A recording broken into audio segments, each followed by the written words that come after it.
Ce que vous êtes sur le point de découvrir va complètement transformer votre compréhension de ce qui se passe réellement dans notre hémisphère. Et croyez-moi, ce n'est pas ce que les médias traditionnels vous racontent. Tandis que vous lisez ces mots, des navires de guerre russes naviguent dans les eaux vénézuéliennes. Ce n'est pas une visite de courtoisie ni un simple exercice militaire. C'est une déclaration de puissance qui défie plus d'un siècle de domination américaine en Amérique latine. Et le plus frappant dans tout cela, c'est que les États-Unis n'ont personne d'autre à blâmer qu'eux-mêmes. Bienvenue sur le Réveil financier, où nous explorons les vérités cachées derrière les gros titres mondiaux. Je vais vous révéler aujourd'hui une vérité que Washington préférerait taire, une vérité que les grands médias dissimulent délibérément. Une vérité qui explique non seulement pourquoi la Russie déploie sa marine à environ 145 km des côtes américaines, mais aussi pourquoi cette situation était une conséquence absolument prévisible de décennies de politique étrangère américaine catastrophique. Nous assistons à un événement historique, quelque chose que nous n'avions pas vu depuis la crise des missiles de Cuba en 1962. La doctrine Monroe, cette pierre angulaire sacrée de la politique étrangère américaine qui déclarait l'hémisphère occidental comme zone exclusive d'influence nord-américaine, est en train d'être brisée sous nos yeux et l'élite politique à Washington est en pleine panique. Mais ce qui devrait réellement les terrifier, ce n'est pas la présence militaire russe au Venezuela. Ce qui devrait les empêcher de dormir, c'est qu'ils ont eux-mêmes créé les conditions exactes qui ont rendu possible cette humiliation géopolitique. Permettez-moi de vous poser une question que personne dans les médias traditionnels n'aborde. Comment est-il possible que le Venezuela, un pays qui possède les plus grandes réserves prouvées de pétrole au monde, qui fut autrefois l'une des démocraties les plus stables d'Amérique latine, ait fini par chercher la protection militaire de Moscou? Comment sommes-nous arrivés à ce point de rupture historique? La réponse à cette question va vous indigner, vous mettre en colère et vous fera probablement remettre en question tout ce que vous pensiez savoir sur la politique étrangère américaine. Car, voyez-vous, cette crise n'a pas commencé avec Nicolás Maduro, ni avec Vladimir Poutine. Elle a commencé avec nous, avec Washington, avec des décennies d'arrogance impériale, d'interventions secrètes, de coups d'État parrainés et de sanctions économiques conçues pour étouffer des nations entières jusqu'à la soumission. Et maintenant, enfin, nous en voyons les conséquences. J'ai consacré des décennies de ma vie à l'étude des relations internationales. J'ai conseillé des gouvernements. J'ai travaillé avec les Nations Unies. J'ai observé de première ligne comment la machine de la politique étrangère américaine opère en coulisses. Et je peux vous dire avec une certitude absolue que ce qui se passe au Venezuela en ce moment précis n'est pas une aberration ni une surprise inattendue. C'est le résultat inévitable, mathématiquement prévisible, d'une approche de politique étrangère qui était constamment erronée, constamment contre-productive et constamment motivée davantage par l'idéologie et les intérêts corporatifs que par une quelconque pensée stratégique sérieuse. Revenons en arrière. Le Venezuela, à la fin des années 1990, le pays est en difficulté. L'inégalité économique est extrême. Les élites traditionnelles ont pillé la richesse pétrolière pendant des décennies, tandis que des millions de Vénézuéliens vivent dans la pauvreté. Et puis apparaît Hugo Chavez, un lieutenant-colonel charismatique de l'armée. Il tente un coup d'État raté en 1992, va en prison, puis est libéré et décide de participer au processus démocratique. En 1998, il remporte les élections présidentielles de manière écrasante. Maintenant, Chavez était-il parfait? Bien sûr que non. Il a commis de graves erreurs économiques. Sa version du socialisme bolivarien a créé des inefficacités et des problèmes structurels significatifs. Personne ne le nie ici. Mais il y a quelque chose que les médias américains ne vous diront jamais, quelque chose qu'ils omettent délibérément du récit officiel. Chavez a utilisé les revenus pétroliers du Venezuela pour financer des programmes sociaux massifs qui ont transformé la vie de millions de personnes. Les taux de pauvreté ont chuté de manière spectaculaire. Les soins de santé se sont étendus aux communautés qui n'avaient jamais eu accès à un médecin auparavant. Les taux d'alphabétisation se sont radicalement améliorés. Des millions de Vénézuéliens pauvres ont vu des améliorations tangibles et réelles de leur qualité de vie pour la première fois depuis des générations. Et c'est crucial. Chavez a été élu et réélu à plusieurs reprises lors d'élections que des observateurs internationaux, y compris la fondation Carter de l'ancien président Jimmy Carter, ont jugé libre et équitable. Le peuple vénézuélien l'a choisi démocratiquement encore et encore. Ce n'était pas une dictature imposée, c'était la démocratie en action. Le peuple choisissant un leader qui promettait d'utiliser les ressources nationales pour le bien des masses plutôt que d'enrichir les élites. Mais Washington n'a pas pu tolérer cela. L'élite politique américaine n'a pas pu accepter qu'une nation latino-américaine élise un leader ouvertement critique de la politique étrangère nord-américaine. Un leader qui a nationalisé l'industrie pétrolière afin que les bénéfices restent au Venezuela au lieu de s'écouler vers les corporations étrangères. Un leader qui a osé suggérer que juste peut être, les pays latino-américains devraient avoir le droit de déterminer leur propre destin sans l'ingérence perpétuelle de Washington. Alors, qu'ont fait les États-Unis en 2002? L'administration Bush a activement soutenu un coup d'État contre Hugo Chavez. Permettez-moi d'être absolument clair sur ce que je dis ici, car c'est une information documentée, vérifiable et indéniable. Des éléments de l'armée vénézuélienne et de l'opposition politique, avec le soutien clair et l'encouragement direct des États-Unis, ont renversé un président démocratiquement élu et installé Pedro Carmona à la tête d'un gouvernement de facto. L'administration Bush a immédiatement reconnu le régime putschiste. Les États-Unis ont littéralement été le seul pays important à légitimer ce coup de force contre la démocratie. Pendant 48 heures, alors que Chavez était détenu et que le gouvernement démocratique avait été renversé, Washington a célébré. Les médias américains ont présenté le coup d'État comme une restauration de la démocratie. L'ironie était si grotesque qu'elle en devenait presque comique. Mais voici ce qu'ils n'avaient pas anticipé. Le peuple vénézuélien est descendu dans la rue lors de manifestations massives. Des sectaires de l'armée restés fidèles à la Constitution démocratique ont refusé d'accepter le coup d'État et après seulement 2 jours, Chavez a été rétabli au pouvoir. Le coup d'État s'était effondré de manière spectaculaire et savez-vous quoi? Ce moment unique a complètement détruit la crédibilité américaine dans toute l'Amérique latine. L'hypocrisie fondamentale de la politique étrangère nord-américaine a été exposée. Toute la rhétorique sur la promotion de la démocratie et des droits humains s'est révélée être exactement ce qu'elle a toujours été, de la propagande vide de sens. Le message était limpide. Les États-Unis soutiennent la démocratie seulement lorsque les démocrates élisent des dirigeants que Washington approuve. Si ils choisissent quelqu'un qui défie les intérêts corporatifs américains, alors la démocratie n'importe plus. Les latino-américains ont compris le message et ne l'ont jamais oublié. C'était en 2002. Ce n'était pas la guerre froide, ce n'était pas le 19e siècle.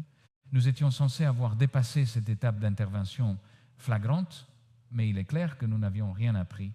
Et l'échec du coup d'État n'a conduit à aucune réflexion à Washington. Il n'y a eu aucune admission d'erreur, aucun changement de stratégie.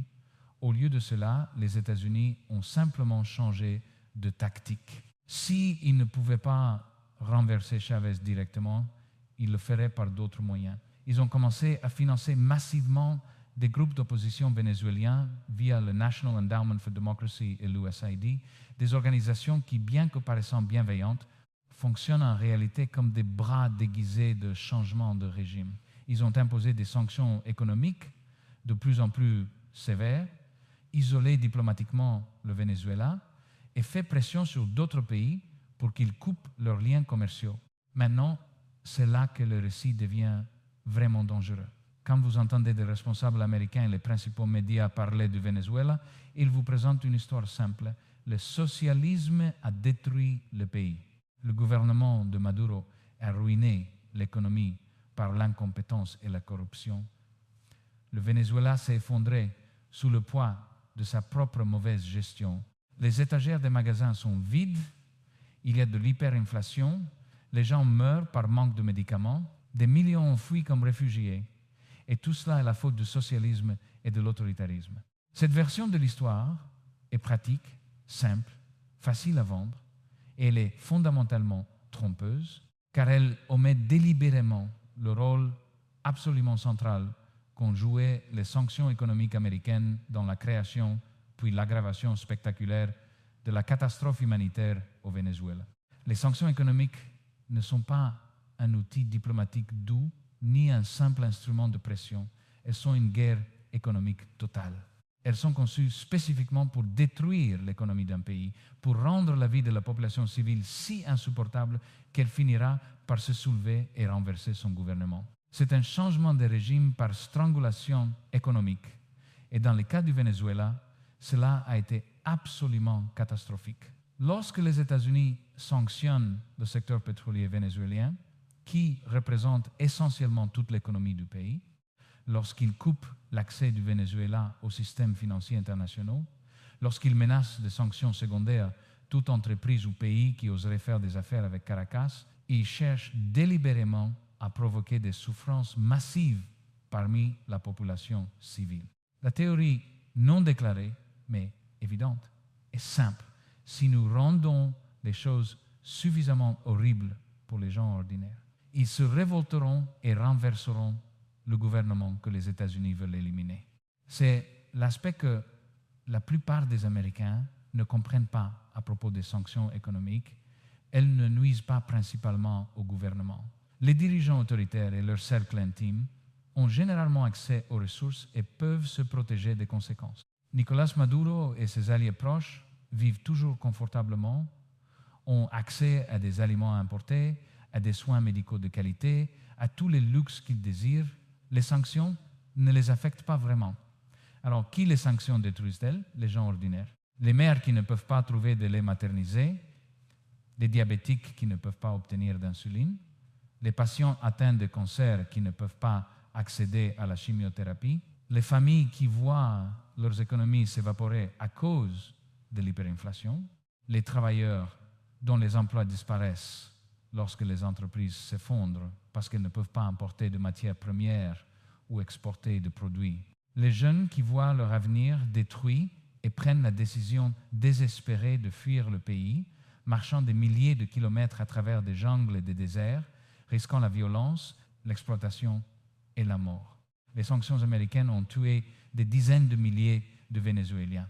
Ce n'est pas une hyperbole, ce n'est pas de la propagande. Des études universitaires sérieuses, y compris des recherches du Center for Economic and Policy Research, ont documenté que les sanctions imposées entre 2017 et 2018 ont entraîné plus de 40 000 décès. 40 000 êtres humains sont morts des suites directes de la politique américaine de pression économique maximale, et la dévastation a continué. L'économie vénézuélienne, qui faisait déjà face à des défis en raison d'une mauvaise gestion, de la chute des prix du pétrole et d'autres facteurs, s'est contractée d'environ 75% après l'entrée en vigueur des sanctions les plus sévères. Pour mettre cela en perspective, c'est pire que la Grande Dépression aux États-Unis, c'est comparable à l'effondrement économique de l'Union soviétique. C'est une catastrophe aux proportions historiques. Plus de 6 millions de Vénézuéliens ont fui le pays. 6 millions de personnes contraintes d'abandonner leur maison, leur famille, leur vie, devenant des réfugiés dispersés dans toute l'Amérique latine. La Colombie en a accueilli plus de 2 millions. Le Pérou, l'Équateur, le Chili, le Brésil, tous sont confrontés à des flux massifs de réfugiés vénézuéliens désespérés, ce qui a créé des tensions politiques et sociales dans toute la région. Maintenant, permettez-moi d'être absolument clair ici, car il est crucial de comprendre la complexité réelle de cette situation. Le gouvernement de Maduro a commis de graves erreurs. Il y a eu de la corruption, une mauvaise gestion économique et des violations des droits humains. Aucune personne sérieuse ne nie ces problèmes. Le Venezuela a fait face à de multiples défis au-delà des sanctions. La chute spectaculaire des prix du pétrole a durement frappé son économie dépendante du brut. Le changement climatique a affecté la production agricole. La pandémie a dévasté un système de santé déjà affaibli. Toute analyse honnête doit reconnaître tous ces facteurs, mais elle doit également reconnaître que les sanctions américaines ont transformé une crise économique difficile en une catastrophe humanitaire absolue. Elles ont pris des problèmes gérables et les ont transformés en souffrance massive. Et cette souffrance n'a pas atteint l'objectif déclaré de changement de régime. Au lieu de cela, elle a renforcé Maduro en lui donnant un ennemi extérieur parfait à blâmer et a poussé le Venezuela directement dans les bras de la Russie, de la Chine, de l'Iran et de Cuba. Et ici, nous arrivons au point crucial. Après des années de pression maximale, après avoir tenté d'étrangler économiquement le Venezuela jusqu'à la soumission, après avoir soutenu de multiples tentatives de coup d'État, après avoir reconnu Juan Guaidó comme président, alors qu'il ne contrôlait clairement rien au Venezuela. Après tout cela, qu'avons-nous? Nous avons des navires de guerre russes dans les ports vénézuéliens. Nous avons la Chine qui investit des milliards dans les infrastructures vénézuéliennes. Nous avons une coopération militaire profonde entre Caracas et Moscou. Nous avons l'Iran qui envoie du carburant et de l'assistance technique.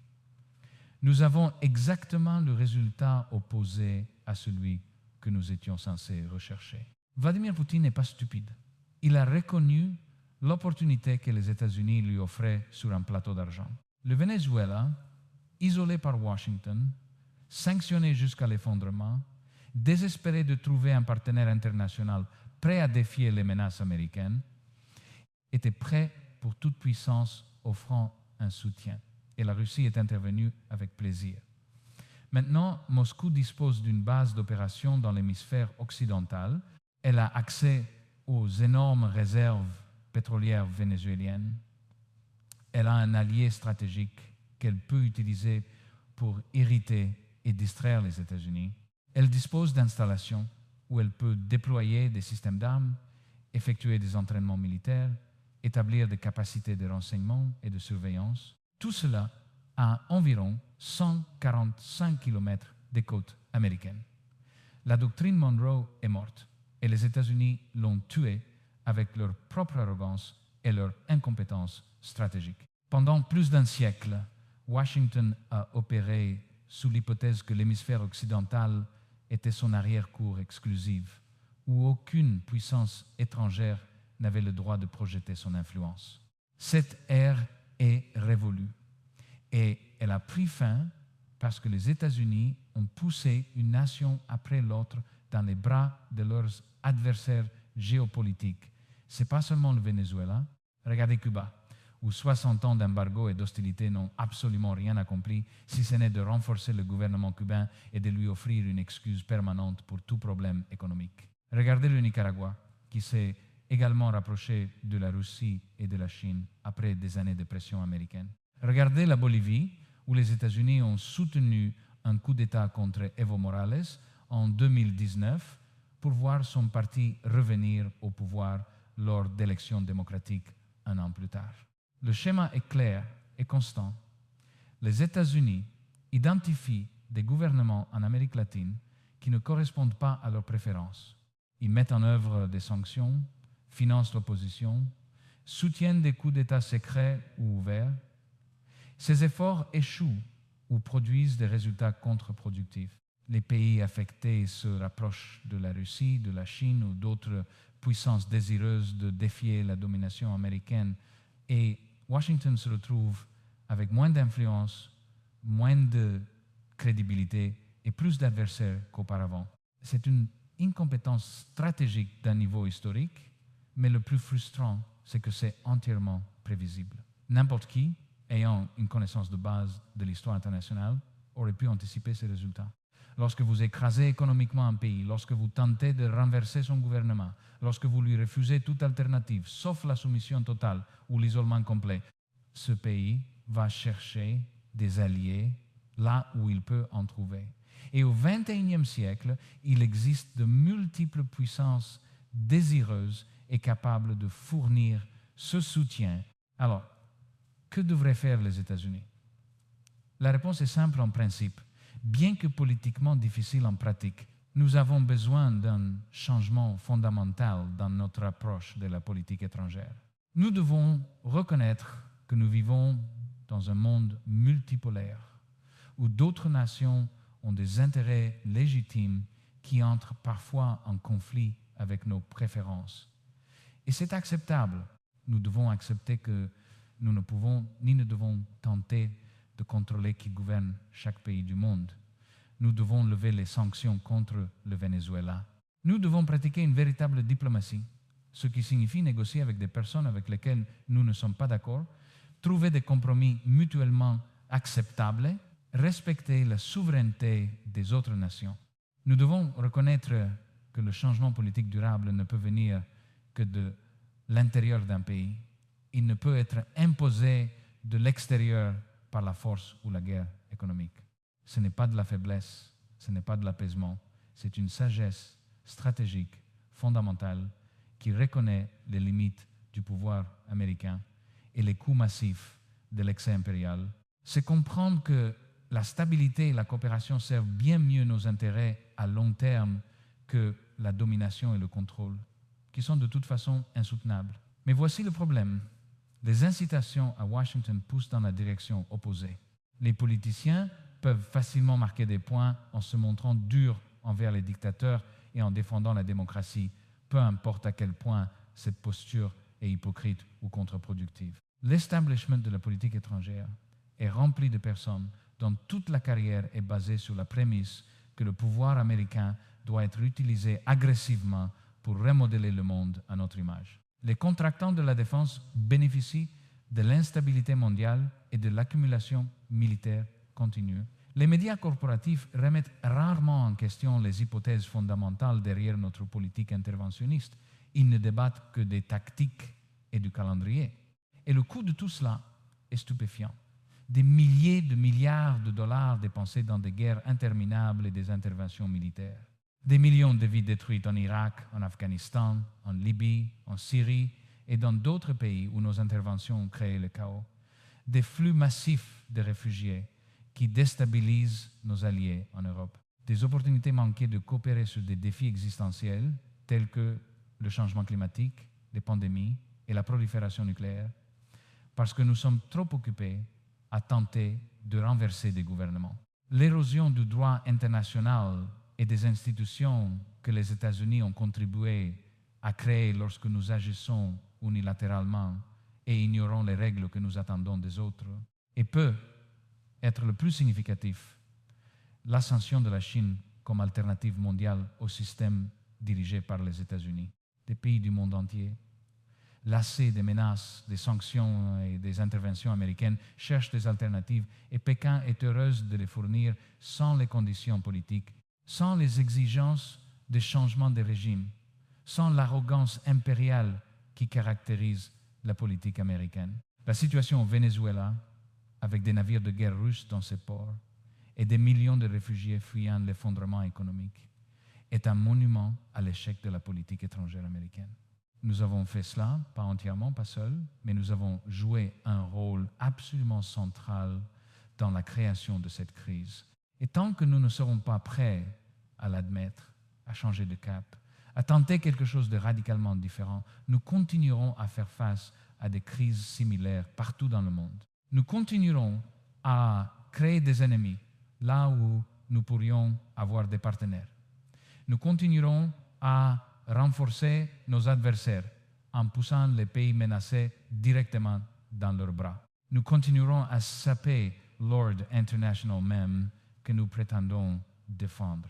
Et nous continuerons à nous demander pourquoi le monde n'est pas reconnaissant du leadership américain, même lorsque nous démontrons à plusieurs reprises que ce leadership consiste principalement en menaces, coercition et intervention, plutôt qu'en coopération authentique et bénéfices mutuels. Les navires de guerre russes dans les eaux vénézuéliennes sont un symbole de cet échec. Ils sont un avertissement que l'ordre mondial que les États-Unis ont dominé pendant des décennies est en train de changer fondamentalement et ils sont un rappel que si nous voulons un rôle constructif dans ce nouvel ordre mondial, nous avons besoin d'une approche radicalement différente, fondée sur la coopération plutôt que sur le contrôle, sur le respect mutuel plutôt que sur la domination, sur une diplomatie authentique plutôt que sur la coercition militaire et économique. La question est de savoir si nous avons la sagesse et l'humilité de faire ce changement avant qu'il ne soit trop tard. Je suis le réveil financier et c'est ce que les médias traditionnels ne vous diront jamais. Il est temps que nous commencions à prêter attention et à exiger mieux de nos dirigeants. L'avenir que nous construirons dépend des choix que nous faisons aujourd'hui.